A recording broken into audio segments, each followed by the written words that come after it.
शुद्ध मन वचन से मन वांछित फल का दाता है। यह अनादि निधन है महामंत्र, जिन शासन ये बतलाता है। प्रभु के चरणों में जपने से कर्मों को शीघ्र नसाता। तुम जपो निरंतर महामंत्र, अनुपम वैराग्य बढ़ा है। जपता भविजन जो श्रद्धा से मन को शांत बनाता।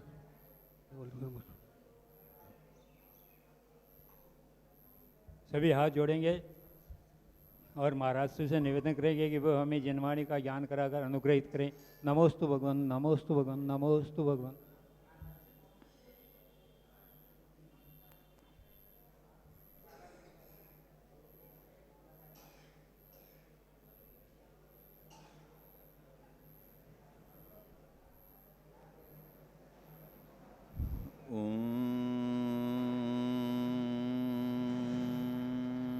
नमः सिद्धेभ्यः।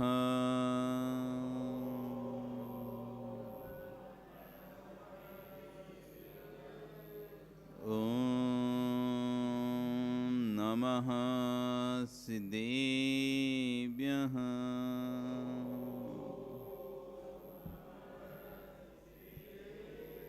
ॐ नमः सिद्धेभ्यः।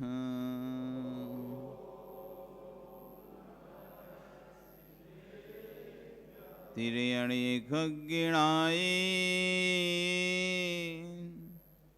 रुत्तारी मोय सिर सिरेणि विहु आयरी राव पसियो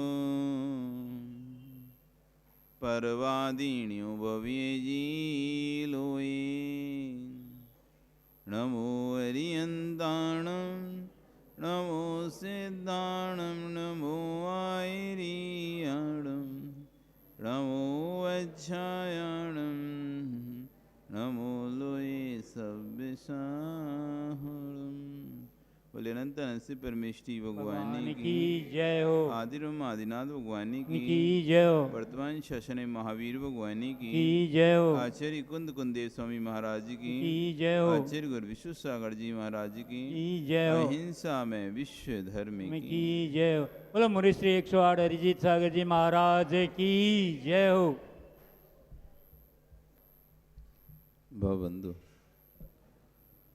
वर्तमान शासन न्यायिक वर्धमान स्वामी के शासन में तीर्थंकर प्रभु की चरण निश्रा में बैठकर हम सभी जिन देशना का श्रवण कर रहे हैं, ये जिनेन्द्र वाणी मनीष्य जगत कल्याणी है।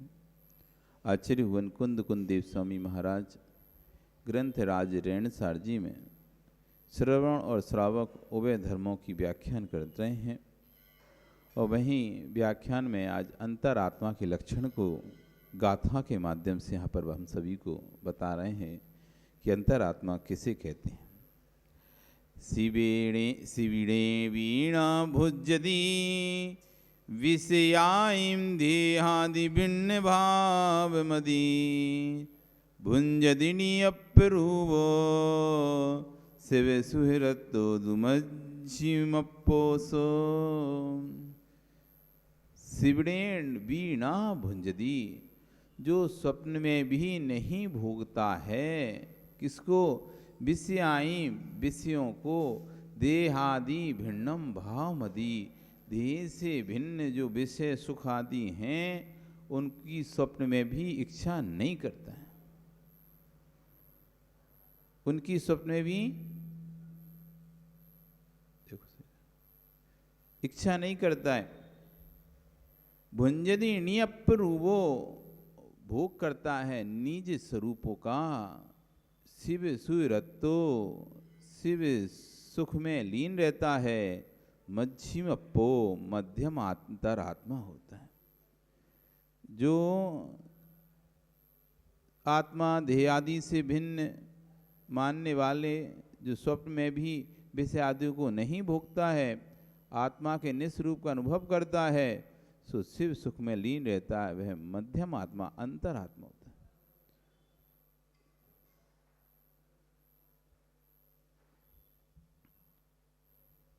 आचार्य भगवान यहाँ पर विशुद्ध सागर जी महाराज अब उस पर व्याख्यान करते अपना समझा रहे हैं।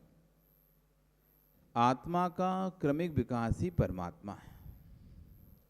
आत्मा का क्रमिक, अपन ने 2 दिन पहले समझा था इस बात को कि आत्मा का क्रमिक विकास होता है, क्रम से विकास होता है। कोई सीधा कोई ना तो परमात्मा होता, कोई पहले से कोई परमात्मा हमारे यहाँ पर है नहीं है। इसलिए जो भी आत्मा परमात्मा बनेगी उसे क्रम से सीढ़ियाँ चढ़नी पड़ेगी। हर जीव को पहले गुण स्थान से प्रारंभ करना पड़ेगा। पहले गुण स्थान से प्रारंभ कर 14 गुण स्थान तक पहुंचना पड़ेगा, क्योंकि जीव अनादिकाल से, जीव अनादिकाल से हैं और सम्यक सादी है। जीव अनादि है और सम्यक दर्शन सादी है।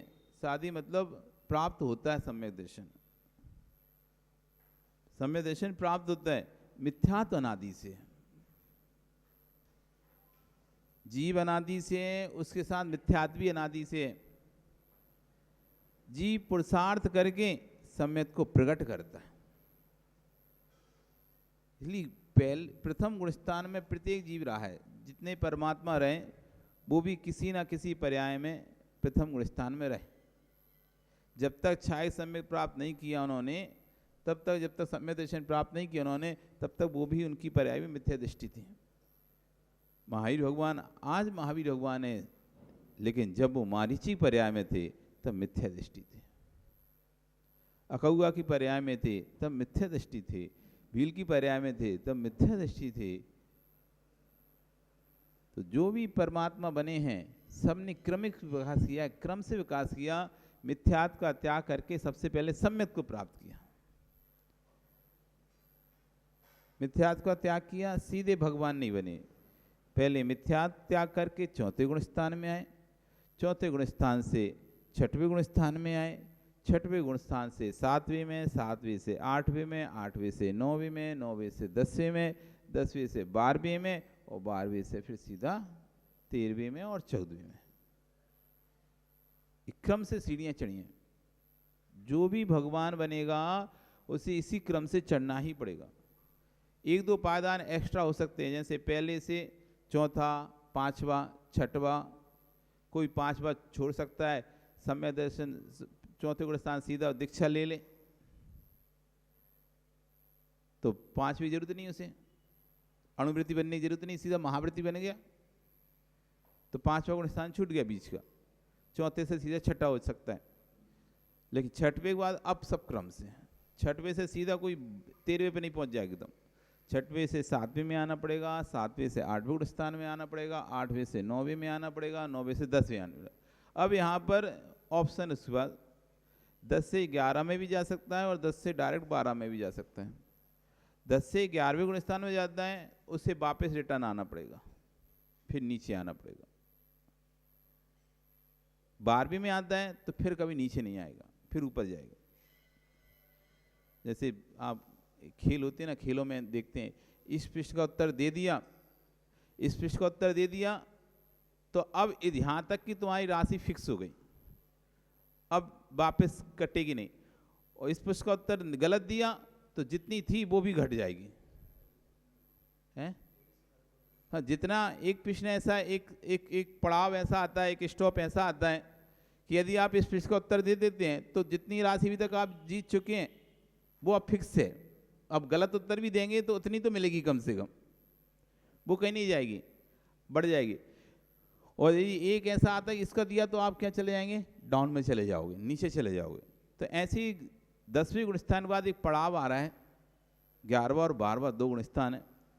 यदि 10वें गुण स्थान से 11वें गुण स्थान में प्रवेश किए तो नियम से उनको नीचे आना पड़ेगा, नियम ही उसका। अब 10वें से नीचे आना पड़ेगा, फिर से पूरा पुरुषार्थ करना पड़ेगा, फिर से चढ़ना पड़ेगा।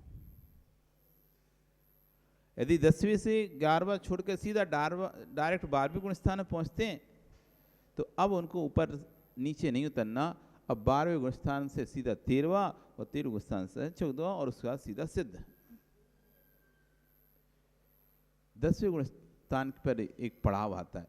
तो ये क्रम से आत्मा चढ़ती है, विकास करती है, और जो 11वें स्थान में पहुंचता है वो नीचे गिरता है, फिर से चढ़ता है, फिर से मान लो 11 में पहुंचता है, फिर नीचे गिरता है, बस फिर उसके बाद 30वीं बार में तो अब वो भव उसका खत्म। एक भव में 2 ही बार चढ़ पाता है, क्या इतना ही पहुंच पाता है, इतना ही पुरुषार्थ कर पाता है, आयु 6 हो जाती है इतनी इसकी इसी बीच में। इतना करने में भी समय निकल जाता है और फिर 30वीं बार नहीं चढ़ पाता। अब 30वीं बार चढ़ेगा तो या तो सीधा 12वीं में जाना है उसे, अथवा अब अगला ही भव ट्राई करना है। इस भव में हो गया, इस भव में इतना ही था, या तो अगला भव में जाना पड़ेगा या इस भव में ही करना है। तो अब सीधा ऐसा पुरुषार्थ करना पड़ेगा जिसमें 11वीं में नहीं जा सके, सीधा अब आखिरी अटेम्प्ट हो गया। अब तो सीधा जो अटेम्प्ट है उसमें पास ही होना है आप, ऐसा तो सीधा 10वीं से सीधा 12वीं पे जाना है।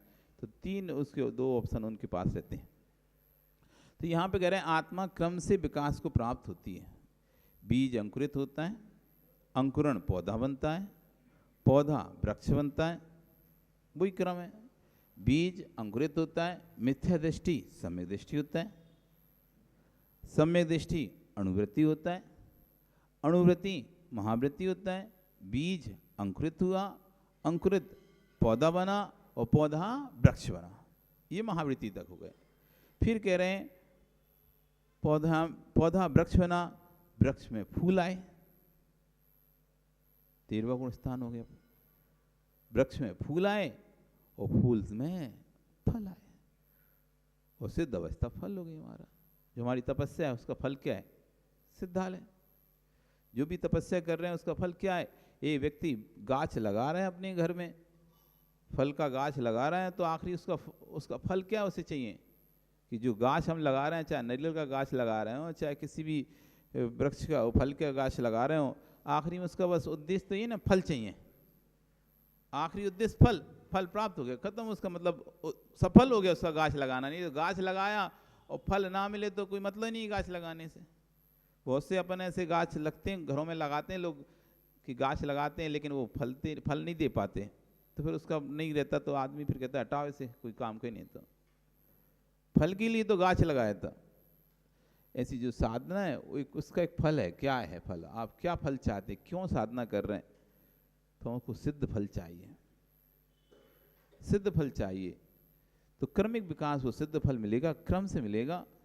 पहले आप बीज थे, जमीन में उपजाऊ जमीन में पहुंचेंगे, गुरु के सानिध्य में पहुंचेंगे, तो उसी मिथ्या दृष्टि में बहिरात्मा में सम्यक के अंकुर बीज अंकुरित होंगे। सम्यक का अंकुरण होगा। जब सम्यक का अंकुरण होगा तो गुण अणुवृत्तों का पौधा निकलेगा। जब अणुवृत्तों का पौधा निकलेगा तो महावृत्तों का वृक्ष बनेगा। जब महावृक्षों का वृक्ष बनेगा तो केवल ज्ञान का फूल खिलेगा। जब केवल ज्ञान का फूल खिलेगा तो सिद्धत्व का फल मिलेगा। केवल ज्ञान का फूल खिलेगा तो क्या मिलेगा? सिद्धत्व का फल मिलेगा। जिस जीव ने आत्मा को परमात्मा से में पूर्ण भेद कर लिया है, जिस जीव ने आत्मा और परमात्मा में पूर्ण भेद कर लिया है और परमात्मा की भिन्न सत्ता स्वीकारा है, उसको बड़े सहज भाव से समझा रहे हैं कि परमार्थ सत्ता स्वतंत्र होने पर भी ऐसी स्वतंत्र सत्ता नहीं है कि एक ही परमात्मा है। वो परमात्मा सत्ता स्वतंत्र है, लेकिन ऐसा परमात्मा सत्ता स्वतंत्र नहीं है कि एक परमात्मा है, बस वही जन्म लेता है, वही आता है, वही कल्याण करता है, वही चला जाता है। ऐसी परमात्मा नहीं है हमारे यहाँ। आत्मा परमात्मा, हम सामान्य आत्मा, एक विशिष्ट आत्मा जिसे अपन कहती है परमात्मा। हम सामान्य आत्मा, एक विशिष्ट आत्मा जिसे कहती है परमात्मा। तो परमात्मा और आत्मा ये दो शब्द हैं, तो दो संज्ञाएं हैं, तो दो वस्तुएं हैं, लेकिन वे दो वस्तुएं ऐसी भिन्न नहीं है। भिन्न तो हैं लेकिन ऐसी भिन्न नहीं है कि आप सोचो कि आत्मा एक अलग ही चीज है और परमात्मा एक अलग ही वस्तु है।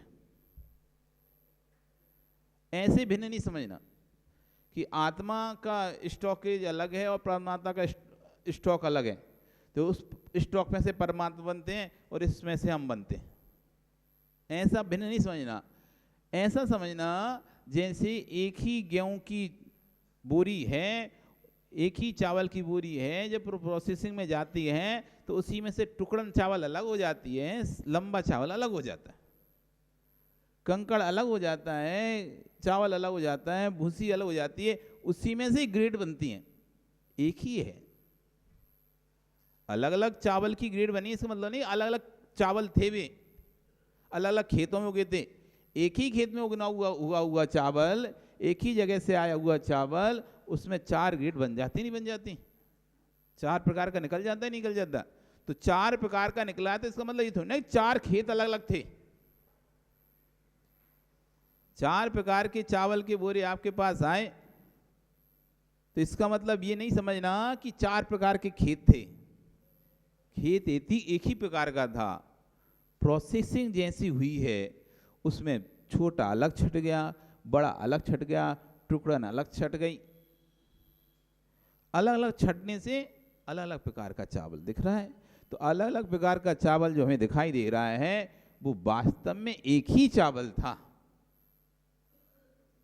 जो अलग अलग प्रकार के बोरों में चावल दिखाई दे, कभी गए क्या राइस मिल में? वहां जाके देखो, ढेर लगा रहता है, अलग ऐसे बॉक्स बने रहते हैं। एक ही पाइप से यहाँ से मटेरियल एक सा निकल जाता है, जाने का रास्ता एक ही रहता है, लेकिन निकलने के 4 उसमें से पाइप लगे रहते हैं। जब चीज गई थी, रॉ मटेरियल गया था, जब एक ही माल एक ही रास्ता से गया था, रॉ मटेरियल गया था। शक्कर का फैक्ट्री देखी हो, चाहे किसी भी, चाहे राइस फैक्ट्री देखती हो, और भी बालाजान में गेहूं की आटे की फैक्ट्री थी, वो देखियो। कहीं भी फैक्ट्री में आप जाओ तो डालने का स्थान एक है। वो मेन स्थान पर बोरे बोरे डाल दिए जाते हैं, मेन स्थान पर गन्ने का वो डाल दिया जाता है, मेन स्थान पर चावल का धान डाल दिया जाता है। अब वो वहाँ से तो एक साथ गया, अंदर फिर प्रोसेसिंग होती है, और अंदर प्रोसेसिंग होती है, और जब सबसे लास्ट देखेंगे तो वहाँ पे 4 पाइप लगे हुए हैं अलग अलग। एक ही चीज में से 4 वैरायटी अलग अलग टपक रही हैं, 4 ढेर लग रहे हैं। ये 4 अलग अलग वस्तुएं नहीं थी, ये एक ही वस्तु थी। जिसने अपना जैसा विकास किया, जिसने अपना जैसा विकास किया, उसको उस कैटेगरी में डाल दिया गया। ऐसे ही परमात्मा कोई अलग से वस्तु नहीं, स्वतंत्र तो सत्ता है परमात्मा की। हम और परमात्मा एक ही नहीं है, अलग अलग है। परमात्मा अपनी आत्मा, परमात्मा की आत्मा स्वतंत्र है, हमारी आत्मा स्वतंत्र है। ऐसा नहीं समझना कि हम परमात्मा कोई अंश है तो वही एक ही आत्मा है। सत्ता तो स्वतंत्र है हमारी, लेकिन वैसी स्वतंत्र नहीं है कि कोई अलग ही जीव हैं जो परमात्मा बनेंगे, कि वो एक स्टॉक अलग है या एक बंच अलग है, उसी में से बनेगा और दूसरे में से नहीं बन सकता। ऐसा नहीं समझना। हम में से ही जो व्यक्ति विकासशील होगा वो उस कैटेगरी में पहुंच जाएगा। हम में से ही जो व्यक्ति अपने विकासशील करके अपने गुणों को विकसित कर लेगा, वो परमात्मा की कैटेगरी में पहुंच जाएगा। तो हम भी परमात्मा की कैटेगरी में पहुंच सकते हैं। तो आचार्य भगवान यही समझा रहे हैं यहाँ पे, जिस जीव ने आत्मा और परमात्मा में पूर्ण भेद कर लिया है और परमात्मा की भिन्नी सत्ता स्वीकार करता है, वो भिन्न नहीं है, हम जैसा नहीं है ना, हमसे अलग है, ऐसा स्वीकार कर लिया है, तो उसको बड़े सहज भाव से समझा रहे हैं कि स्वतंत्र सत्ता परमात्मा की है, तब भी स्वतंत्र सत्ता परमात्मा की होने पर भी परमात्मा और हम एक ही थे, एक ही कैटेगरी के थे, एक ही जाति के थे, इंसान थे, दोनों ही मिथ्या दृष्टि थे। हम परमात्मा, जैसे कोई व्यक्ति को एक करना हो तो कहाँ जाके एक करें? 4 भाई हैं और उनके फिर बेटे हो गए, फिर उनके भी बेटे हो गए। अब यदि तुमको उन्हें एक करना है तो कहाँ पे जाके एक करोगे? उनको एक करना तो कहाँ जाके एक करोगे सबको? हैं? बताओ। सबकी जन्मभूमि अलग है, कोई गुवाहाटी में उत्पन्न हुआ है, कोई कहीं हुआ है, कोई कहीं हुआ है, कोई कहीं हुआ है, कोई नलवाड़ी में पैदा हुआ है, अलग अलग जगह पैदा हुए हैं। भाई भाई को एक करने से करेंगे? भाई भाई को एक कैसे करेंगे?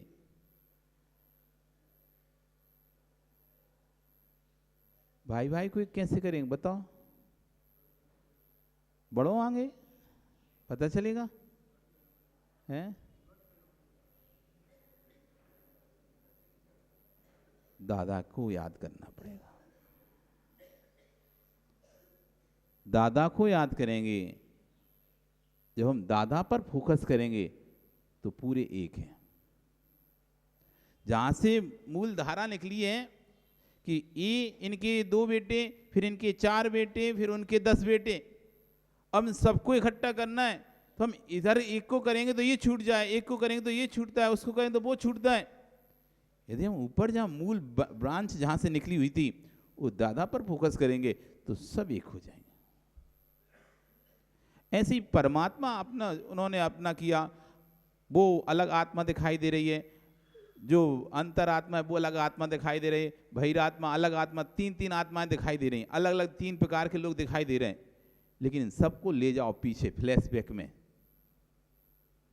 तो कहीं जाकर ये होंगे ये सभी मिथ्या दृष्टि थे। चाहे परमात्मा हो, आज चाहे जो परमात्मा हो, आज चाहे जो अंतरात्मा हो, आज चाहे जो बहिरात्मा हो, इन सबको यदि देखना है कि कब ये एक थे, ये भिन्नता कहाँ से प्रारंभ हुई है, तो पीछे जाना पड़ेगा। जैसे ही आप उस मिल के 4 कोने से टपक रहा है, वो आप देख रहे हो कि 4 कोने से आंख आ रहा है, तो आप बैक जाते हो, फिर पीछे जाते हो, अंत से जहाँ पे खत्म हो रहा था वहीं से फिर देखते देखते पाइप कहाँ जा रहा है, कहाँ जा रहा है, कहाँ जा रहा है, ये 4 से फिर 2 हो गए, फिर 2 चलते चलते ये 1 हुआ, फिर यहाँ से जा रहा है, ये 1 से 2 हुए थे, 2 से 3 हुए थे, 3 से 4 हुए थे। अब हमें तो यहाँ 4 दिखाई रहे, जब आप पीछे जाओगे, बैक में जाओगे, तब पता चलेगा एक ही था। भगवान भी हम ही थे, हम ही जैसे थे। जब हम पीछे लेके आए ना भगवान को, ये कहाँ से अलग हो गए, ये रास्ते इनका कब अलग हुआ, कहाँ से अलग हुआ, तो धीरे धीरे समझ में आएगा ये यहाँ से वो रास्ता बदल गया, यहाँ से उन्होंने अपनी आत्मा का अलग विकास करना शुरू किया और हम यहाँ से ऐसे ही चलते रहे। तो आज हम इसी तरह के हैं और उन्होंने वहाँ से इनका यहाँ से टर्न हो गया रास्ता। ट्रेन में गए ना, ट्रेन में सफ़र किए ना ट्रेन में, तो खिड़की बगल में बैठो, तो जब 1 से 2 पटरी होती हैं देखते रहो आप, तो जब भी स्टेशन पास में आती है तो वैसे तो अपन को सिर्फ एक ही लाइन दिखाई दे रही थी, अभी एक ही लाइन दिखाई, जैसे ही 1 किलोमीटर 2 किलोमीटर पहले स्टेशन प्रारंभ होने वाली है, आउटर प्रारंभ हो गया है, वहां से धीरे धीरे देखोगे पता नहीं चलेगा, उसी पटरी पे से ऐसा लगेगा जैसे एक और निकल गई, अब एक निकल गई, एक एक निकलते निकलते 1 2 3 4 5 लाइनें आ गई, 6 लाइनें आएंगी। आप देखते जा रहे हो और देखते देखते यहाँ से एक टर्न बदल गया, यहाँ से ये पटरी अलग निकल गई, यहाँ से ये पटरी ये केबिन के लिए निकल गई, ये आउटर के लिए निकल गई, ये मालगाड़ी के लिए निकल गई, ये माल गोदाम के लिए निकल गई। देखते देखते भी सारी पटरियों के आपको, ये तो माल गोदाम के लिए जा रही है, ये तो गार्ड के लिए जा रही है, ये तो रिपेयरिंग वाली पटरी जा रही है, ये एक्स्ट्रा पटरी जा रही है, ये मेन लाइन जा रही है, सारी लाइनें लग। अब जैसी गाड़ी जो है तो उस तरफ मुड़ गई, तो एक ही पटरी से रही थी, तो एक ही पटरी से रही थी, लेकिन आगे जाके जैसी वो आया स्टेशन का आना था और उसी हिसाब से पटरियां गाड़ियां मुड़ गई। ऐसी आत्मा में एक ही साथ रहे थे सब, लेकिन जिसने आत्मा का कर्मिक विकास किया उसकी पटरी अलग मुड़ गई और हमारी अलग मुड़ गई। तो आश्चर्य कर गए, स्वतंत्र सत्ता परमात्मा की है, स्वतंत्र सत्ता परमात्मा की है, परमात्मा की नहीं है। स्वतंत्र सत्ता तो प्रत्येक आत्मा की है, सिर्फ परमात्मा की स्वतंत्र सत्ता नहीं सुना, प्रत्येक आत्मा की स्वतंत्र सत्ता है। जीवत्व जीवत से हम एक हैं। यदि हम जीवत्व भाव कहें, जैसे कहें ना सारे बच्चे दादा के नाम पे एक है, वैसे सब अलग अलग हैं। तो जीवत की दृष्टि से सारी आत्माएं जीवत जीवत जीवत एक हैं, परंतु प्रत्येक जीव की सत्ता स्वतंत्र है, प्रत्येक जीव की सत्ता स्वतंत्र है। चेतना तो चेतना से हम एक हैं, वृक्षत वृक्ष से सब एक हैं।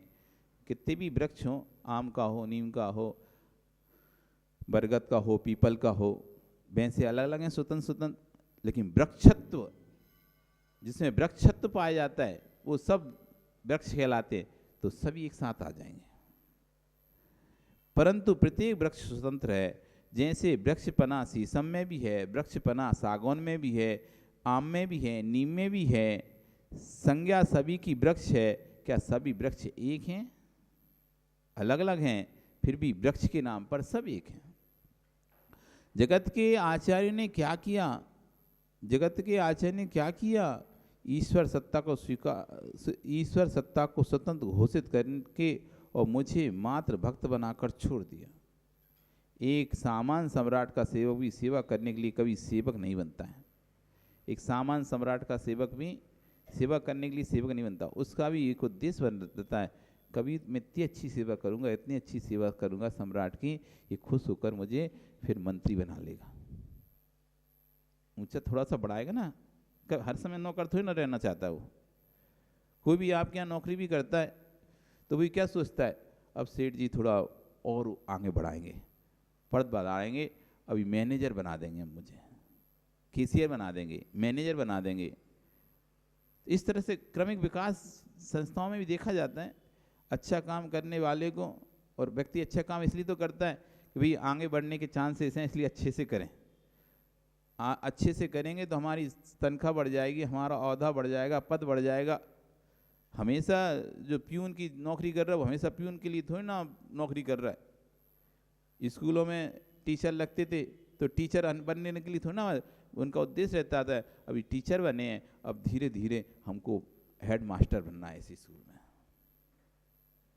जिस स्कूल में टीचर बनता है उसी स्कूल में हेड मास्टर बन जाता, नहीं बन जाता व्यक्ति, और हेड मास्टर बनकर फिर प्रिंसिपल बन जाता, नहीं बन जाता व्यक्ति, प्रिंसिपल बनकर लेक्चरर बन जाता है, नहीं बन जाता, लेक्चरर बन के भी हेड ऑफ डिपार्टमेंट बन जाता है, डीन बन जाता है।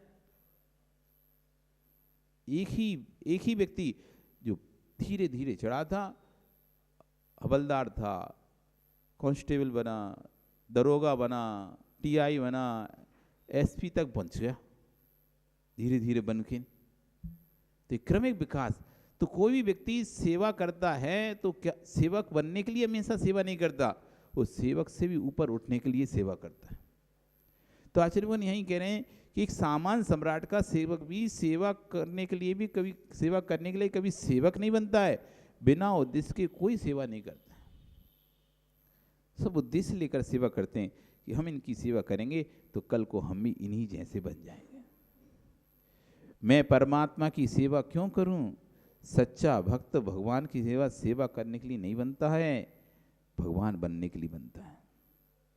सच्चा भक्त भगवान की सेवा करने के लिए नहीं बनता है, सच्चा भक्त भगवान की सेवा भगवान बनने के लिए करता है। कि मुझे भी भगवान बनना है, मुझे ही भगवान बनना है, इसलिए करता है कि भगवान के पास जाकर पहचान जाऊं कि भगवत्ता की प्राप्ति कैसे करनी पड़ती है। भगवान बनने के लिए भगवान के द्वार पर जाना चाहिए। प्रभु सत्ता स्वीकार है, लेकिन एक प्रभु की सत्ता स्वीकार नहीं है। प्रभु की सत्ता तो स्वीकार है, भगवान की सत्ता तो स्वीकार है, लेकिन एक ही भगवान है ये स्वीकार नहीं है। एक ईश्वर की सत्ता स्वीकार नहीं है हमको। हमें ईश्वर की सत्ता स्वीकार है, हम ईश्वर की सत्ता स्वीकार करते हैं, लेकिन अस्ति खलु ब्रह्मो द्वितीयो नास्ति ये स्वीकार नहीं करते। सिर्फ एक ईश्वर है और हम उसके अंश हैं, ये हम स्वीकार नहीं करते। या ईश्वर निश्चित है, हम तो सिर्फ उसके सेवक हैं, हम तो उसकी कठपुतलियां हैं। सब दर्शनों के अलावा अनेक व्याख्यान है, जब आप पढ़ोगे ना तो कोई कहता है कि ईश्वर हमको कठपुतलियों जैसे कठपुतली का खेल देखा ना, कि नीचे कठपुतलियां हैं, ऊपर धागों से एक व्यक्ति हिला रहा है, जिसको जैसा हिलाना है तो वो कठपुतली वैसा ड्रामा कर रही है नीचे। देखा कठपुतली सुमेर जी खेल? नहीं देखा। कठपुतली का खेल देखा क्या? देखना चाहिए। तो उसमें वो कठपुतली वाला ऊपर बैठा है, दो हाथों से लकड़ियों से, और नीचे कर रहा है, तो लग ऐसा रहा है कि ये लोग कर रहे हैं नीचे जो गुड्डा गुड़िया, लेकिन उसको हिलाने वाला कोई दूसरे ऊपर है। तो ऐसे कोई परमात्मा, हम ऐसे उस परमात्मा को स्वीकार नहीं करते कि जिसके हम कठपुतलियां हैं, कि परमात्मा ऊपर बैठा हुआ है और वो जैसा नाच हमको नचाना चाहता है वो वैसा नाच नचा रहा है वहां से। हम किसी भगवान की कठपुतली अपने आप को स्वीकार नहीं करते।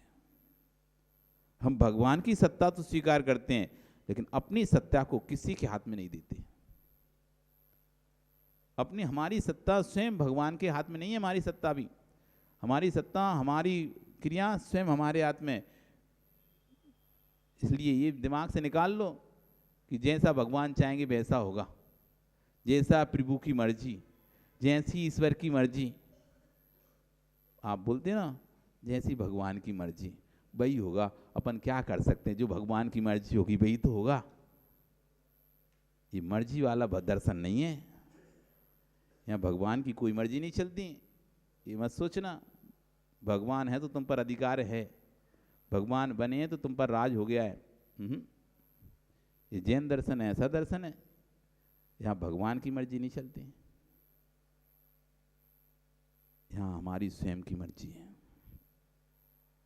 भगवान हमें नरक नहीं भेज रहा, भगवान की मर्जी। वो चाहे तो नरक भेजे, वो चाहे तो स्वर्ग भेजे। ना वो नरक भेजेगा तुम्हें, ना स्वर्ग भेजेगा। ये भगवान की मर्जी वाला दर्शन नहीं है। इसलिए जो बोलने की भाषा है, सम्मान की भाषा है, वो अलग भाषा है। बोलने की भाषा है, सम्मान की भाषा है, अलग भाषा है, लेकिन दर्शन की भाषा अलग भाषा है। बोलने की भाषा में आप कह देते हो भगवान ही कर रहे हैं, जो कर रहे हैं भैया, हम तो कुछ नहीं करते, सब भगवान करते। जो फल फूल रहे हैं, हम जो सब हो रहा है वो सब ऊपर वाले की कृपा से हो रहा है, ऊपर वाले ही कर रहा है। करी ऐसे ही करते। संतान हुई सो ऊपर वाले ने करी, व्यापार बढ़ा सो ऊपर वाले ने बढ़ाया।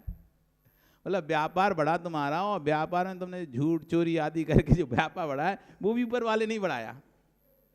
तुमने ब्रह्म का सेवन करके संतान को जन्म दिया, वो भी ऊपर वाले ने किया। सब भगवान ने किया। सब भैया हमारे यहाँ तो सब भगवान की कृपा से ही हो रहा है, भगवान ही कर रहे हैं, ऐसा मानो तुम तो ये बोल चाल की भाषा हो सकती है, लेकिन दर्शन की भाषा नहीं है।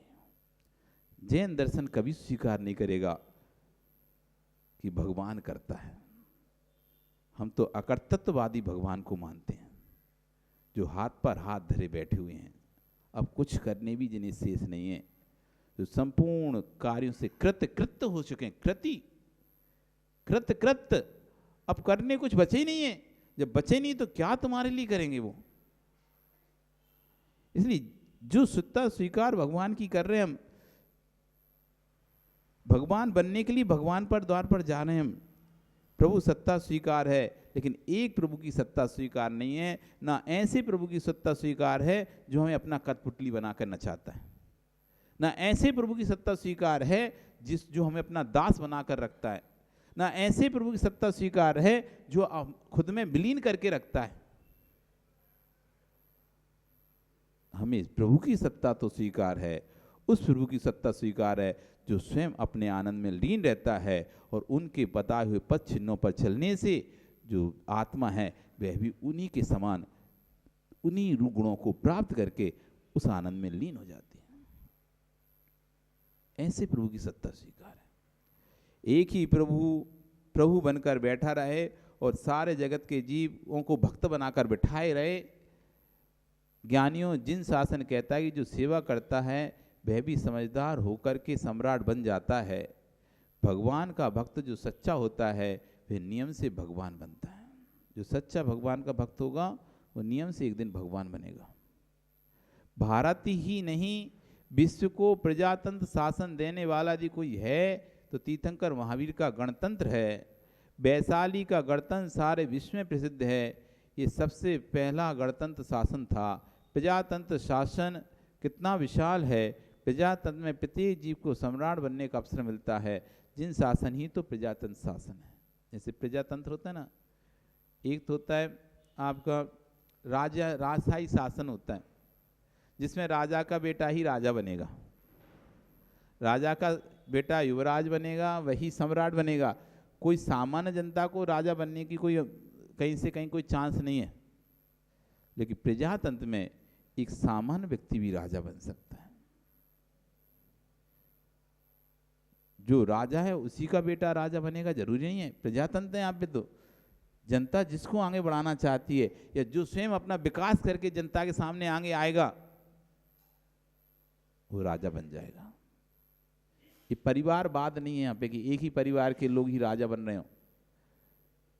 तो ऐसे ही हमारा जिन शासन तो कब से प्रजातंत्र का शासन है कि भगवान की संतान ही भगवान बने। नहीं तो ऐसी भी दर्शन है, पिताजी भगवान, बेटे पत्नी हुई तो देवी बन गई, और बेटा हुआ तो बेबी भगवान बन गए, और कोई बन ही नहीं रहा, पूरा परिवार ही भगवान बन गया।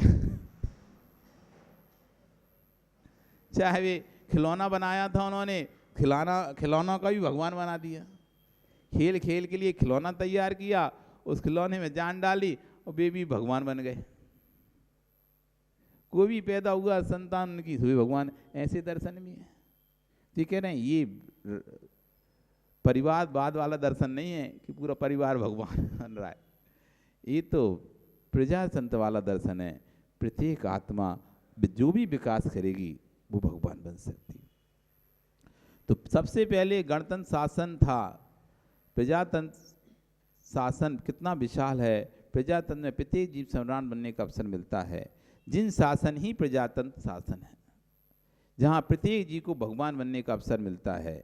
हमारी आत्मा जो परमात्मा बनती है, ये कोई सुनिश्चित आत्मा नहीं है। प्रत्येक आत्मा में परमात्मा बनने की शक्ति है। ऐसे नहीं निश्चित कर दिया बस यही वाली आत्मा है, परमात्मा नहीं, कोई नहीं। प्रत्येक आत्मा के अंदर परमात्मा बनने की शक्ति है। प्रत्येक आप में से प्रत्येक व्यक्ति के अंदर राजा बनने की शक्ति है। प्रत्येक व्यक्ति के अंदर प्रधानमंत्री बनने की ताकत है। आप अयोग्य नहीं है प्रधानमंत्री के, आप भी योग्य हैं। आप भी बन सकते हैं प्रधानमंत्री, देश का राष्ट्रपति, राजा बन सकते हैं, राष्ट्रपति बन सकते हैं, लेकिन आपको अपनी योग्यता को प्रकट करना पड़ेगा। क्योंकि उसके लिए आपको जो चाहिए, मनुष्य चाहिए, तो आप इंसान भी हो, मनुष्य हो, भारत के नागरिक हो। अब बाकी की और जो योग्यताएं चाहिए, भी योग्यताएं आप हासिल करो। अनुभव, एक्सपीरियंस और लोगों का बहुमत, ये आपको शक्ति प्रकट करना पड़ेगा। आप राजा बन सकते हो। कोई ऐसा नहीं कि नहीं बन सकते, आप भी प्रधानमंत्री, राष्ट्रपति बन सकते हो। ऐसी प्रत्येक आत्मा भगवान बन सकती है। उससे अपने बस गुणों को प्रकट करना है। आप भी माताओं भगवान बन सकते हो। अभी से गुण प्रकट करो, दीप गायत्री में जाओ, वहां से आके मनुष्य बनो और भगवान बन जाओ। इतना सही था, बस एक स्टेप ज्यादा है, थोड़ी सी एक स्टेप ज्यादा है। यदि चौथा काल भी है तो आपको एक स्टेप ज्यादा है। यदि चौथा काल अभी चल रहा होता और ऐसी कोई केवली भगवान यहाँ पर प्रवचन कर रहे होते तो तुरंत व्यक्ति को बैराग हो जाता है, दीक्षा तो हो सकता है वहीं मोक्ष चला जाता। बस आपको यदि बैराग होता तो एक स्टेप और बढ़ जाती, आर्य का बनते, उसके बाद स्वर्ग जाते, वहां से आते, फिर मोक्ष चले जाते। बन सकते हैं, जा सकते हैं। अभी दोनों के लिए पंचम काल में समान स्टेप चलना है। आप भी स्वर्ग जाके मनुष्य आके मोक्ष जा सकते हो, यहाँ पुरुष भी स्वर्ग जाके मनुष्य बन के फिर मोक्ष जाएंगे। अभी यहाँ से तो डायरेक्ट कोई नहीं जा सकता। चौथे काल में एक स्टेप पुरुषों के लिए कम है, पंचम काल में बराबर है। पंचम काल में स्त्रियों को भी साधना करके स्वर्ग जाना है, पुरुषों को भी साधना करके स्वर्ग जाना है, फिर वहां से दोनों को मनुष्य बनना है, फिर मोक्ष जाना है। सीधा नहीं जा सकते अभी। लेकिन चौथे काल में स्त्रियों को पहले स्वर्ग जाना पड़ेगा, फिर आना पड़ेगा, फिर मोक्ष जाएंगी। और मनुष्य वहीं से भी डायरेक्ट मोक्ष जा सकते हैं चौथे काल में डायरेक्ट। उनको स्वर्ग जाने की जरूरत नहीं है, एक रास्ता उनके लिए ऑप्शनल, जाना नहीं जाना तो सीधा मोक्ष। तो अभी रास्ता है, ऐसा नहीं कि रास्ता नहीं है। अभी की साधना भी आपको मोक्ष पहुंचा सकती है। अभी यहाँ से जाके स्वर्ग में, फिर स्वर्ग में खूब भगवान की भक्ति करो, खूब पंचकलनकों में जाओ, खूब नंदीश्वर में जाओ, खूब अकृत्रिम चैतन्य की वंदना करो, खूब पूजा पाठ करो। तो ऐसा 7 से पुण्य का बंध होगा कि विदेश क्षेत्र में जन्म लेके मोक्ष चले जाओ। 84,000 वर्ष के इधर का इंतजार ही नहीं करना, वहीं कहीं निकल जाओ। आने नहीं यहाँ पे पंचम काल में, फिर से वहीं निकल जाओ। प्रत्येक आत्मा में परमात्मा बनने की शक्ति है। प्रत्येक आत्मा पुरुषार्थ करके परमात्मा बन सकती है। निगोदिया जीव भी पुरुषार्थ करके सिद्ध शिला में बैठने की सामर्थ्य रखता है। आए कि नहीं? भरत के कितने पुत्र आए थे? 60,000।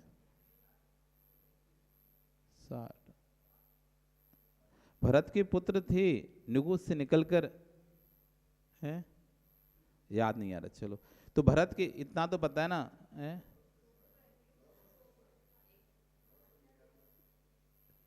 भरत के पुत्र निकल के निगुस से आए, जो भरत चक्रवर्ती पुत्र हुए थे ना, वो निगुस से आए थे सारे जीव।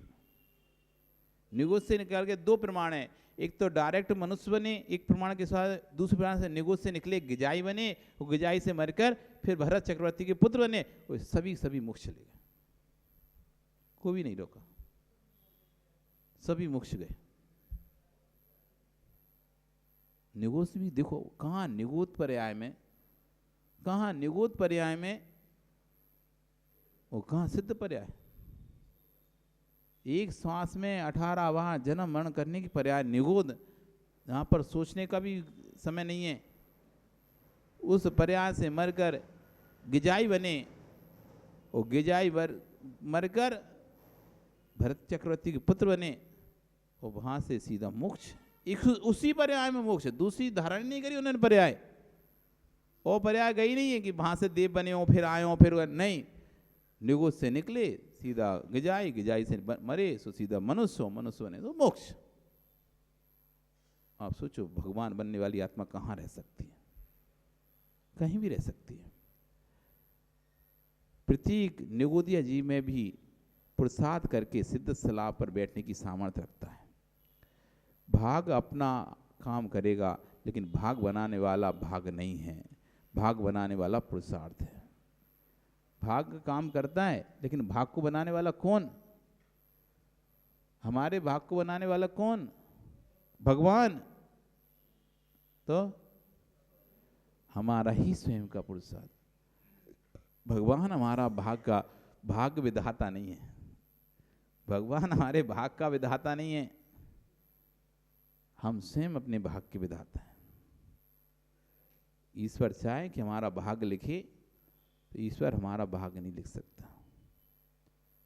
ईश्वर चाहे कि हमारे भाग में दुख लिख दे तो नहीं लिख सकता। इसलिए बहुत से लोग जो भगवान को दोष देते हैं, आपने हमारे भाग में दुख ही दुख लिखा भगवान, थोड़ा तो सुख लिख देते, पूरी पर्याय निकल गई दुखी दुख में, गरीबी में, थोड़ा धन लिख देते हमारे भाग में। क्या लिखा है हमारे भाग में भगवान ने? हे भगवान आपने क्या किया हमारे भाग में? दुख ही दुख भर दिया क्या? और कोई नहीं मिला था कि हम ही मिले थे? सारा दुख हमारी भाग में डाल दिया। ऐसा दोषारोपण करते हो आप भगवान के ऊपर। जब दुख आता है, कष्ट आता है, तकलीफ संकट आता है, तो सीधा कहते हो हे भगवान आपने हमारे भाग में दुख काहे को लिखा? हमारे भाग में दुख, आपको भगवान को क्या कोई मुनीम समझ के रखे हो क्या? हैं? कोई मुनीम समझ के रखे हो जो वहाँ बैठे बैठे तुम्हारा लेखा जोखा कर रहा है कि तुम्हारे भाग में इतना और तुम्हारे भाग में ये, तुम्हारे भाग में दुख कि तुम्हारे भाग में सुख। कोई भगवान कोई मुनीम थोड़ी ना है जो लिखने बैठेगा वहाँ पे। एक व्यक्ति ने भगवान के पास जाना छोड़ दिया, क्यों? कि भगवान ने मेरे पिता को छीन लिया। मेरे पिता बीमार हुए तो मैंने भगवान से कहा भगवान मेरे पिताजी को बचा लो। भगवान ने पिताजी को बचाया ही नहीं, पिताजी मर गए। मैंने उस दिन से मंदिर जाना छोड़ दिया, वो व्यक्ति कहता है। तो हमने भगवान, तुम इधर भगवान को समझते क्या हो? तुम्हारा नौकर समझते हो कि तुम्हारा काम करने वाला कोई वो समझते हो जो तुमने कहा भगवान, या भगवान को मुनीम समझते हो जो भगवान को दोष दे रहे हो कि तुमने हमारे भाग में ऐसा क्यों लिखा? उस मंदिर जाना छोड़ दिया। इसमें अब बताओ उसका पिता मर गया तो भगवान का क्या दोष?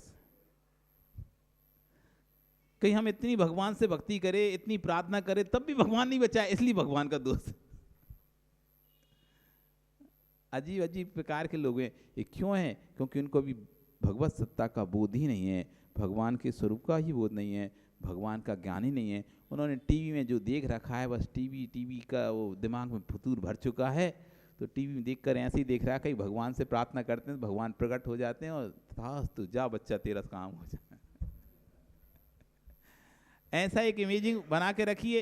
उन्होंने देखा है टीवी में कोई घंटी बजाता रहता, ठोकता रहता, टन टन टन टन, भगवान आज मैं यहाँ से तभी जाऊँगा जब मेरा काम हो जाएगा। वो घंटी बजाता है और स्वर्ग में एक देव, अरे देखो क्या कर रहा है, घंटी बजा रहा है। तो भगवान ठीक है तेरा काम करते हैं भैया, मत बजा घंटी।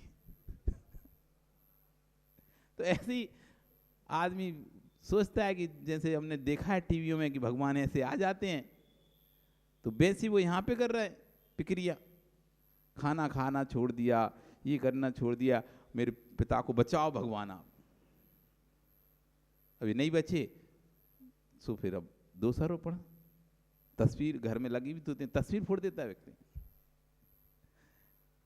भगवान के पास आया और उसने मांगा और वो नहीं हुआ पूरा, तो घर में जाएगा, गुस्सा निकालेगा अपना, और जितनी तस्वीर हैं भगवान की उन्हें निकाल निकाल के ऐसे तोड़ देगा, फोड़ देगा। भैया कोई कह रोको, ये क्या कर रहा है? कोई नहीं होते भगवान। देख लिया कितनी प्रार्थना करी थी भगवान से, कितनी मिन्नत मानी थी भगवान से, तब भी कुछ किया ही नहीं, और वो तो मर गए, हमारे पिताजी चले गए। तत्व का बोध नहीं होता व्यक्ति, तो इसी तरह की उसकी हालत होती है। तत्व का बोध होता तो समझ में आता कि भैया आयु कर्म को ना तो कोई बढ़ा सकता है ना कोई घटा सकता है। भगवान अकर्तावादी हैं, भगवान अकर्तृत्ववादी हैं। वो ना तो किसी की आयु को बढ़ाते हैं ना किसी की आयु घटाते हैं। उन्हें आपकी सुख से मतलब है ना आपके दुख से मतलब है। वो ना तो आपके सुख को लिख रहे हैं ना वो आपके दुख को लिख रहे हैं, ना वो आपको सुख दे रहे हैं ना आपको दुख दे रहे हैं। वो तो अपने ज्ञान में लीन हैं। हम ही राग देश के वशीभूत होकर काम बन जाता है तो उन पर कह देते हैं भगवान ने बनाया, काम बिगड़ जाता है तो भी कहते हैं भगवान ने बिगाड़ दिया। हम ही अपने राग देश के वशीभूत होकर भगवान पर आरोप करते हैं। भगवान तो कुछ कह ही नहीं रहे, वो तो अपने अपने ज्ञान में लीन है। अब तुम्हें जो जैसा लगता है भाव आता है आप वैसा भगवान पर आरोपित कर कर और अपने आप को संतुष्ट करते रहते हो। बस संतुष्ट करते रहते हैं हम अपने आप को। बाकी क्या ऐसा कुछ भी नहीं है कि भगवान हमारे भाग को लिख रहा है। भगवान हमारे भाग का विधाता नहीं है, हम स्वयं अपने पुरुषार्थ से अपने भाग के विधाता हैं। आपका समय हो गया, कल फिर आओगे, करेंगे और इस विषय पर चर्चा। आचार्य भुवन इस विषय पर बहुत लंबी चर्चा करने वाले हैं। तो हम इस विषय पे कि मेरे भाग्य से पुरुषार्थ का निर्माण हुआ है या पुरुषार्थ से मेरे भाग का निर्माण हुआ है, भाग से भाग का निर्माण हुआ है या पुरुषार्थ से पुरुषार्थ, इस सब विषयों पर चर्चा करेंगे कि काम भाग्य से होता है कि पुरुषार्थ से होता है। सोच के आओ, पूछा जाएगा तुमसे कल, काम भाग्य से बनता है या पुरुषार्थ से बनता है? काम भाग्य से बनता है या आपके लिए होमवर्क दे दिया? पुरुषार्थ से बनता है कि भाग से बनता है? सोच के अच्छे से आना, क्योंकि भाग तो सभी लोगों के हैं लेकिन सब लोग सफलता प्राप्त नहीं करते। पुरुषार्थ तो सभी करते हैं लेकिन सभी सफलता प्राप्त नहीं करते। ठीक है ना? भाग तो सभी के हैं लेकिन सभी सफलता प्राप्त नहीं करते हैं। पुरुषार्थ तो सभी करते हैं लेकिन सभी सफलता प्राप्त नहीं करते हैं। इसलिए अब आप निर्णय करो कि काम किससे हुआ है, भाग से हुआ है या पुरुषार्थ से हुआ है? भाग से या पुरुषार्थ से? इस विषय पर कल खूब सोच के आओ, क्योंकि कल अच्छे से पूछने वाले हैं हम तुमसे। हाँ, छोड़ने वाले नहीं हैं, याद दिला देना। ठीक है, फिर कल फिर मिलते हैं। बोलिए भगवान महावीर स्वामी की।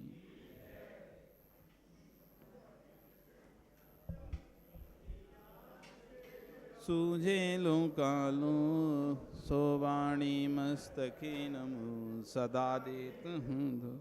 हे जिन वाणी भार देहि तो है जपो दिन रेन, जो देरा शरणागहे सो पावे सुख। देव भजू अरिहंत को गुरु सेवा निर्ग्रंथ, दया धर्म पालो सदा यही। 9 बार नमस्कार।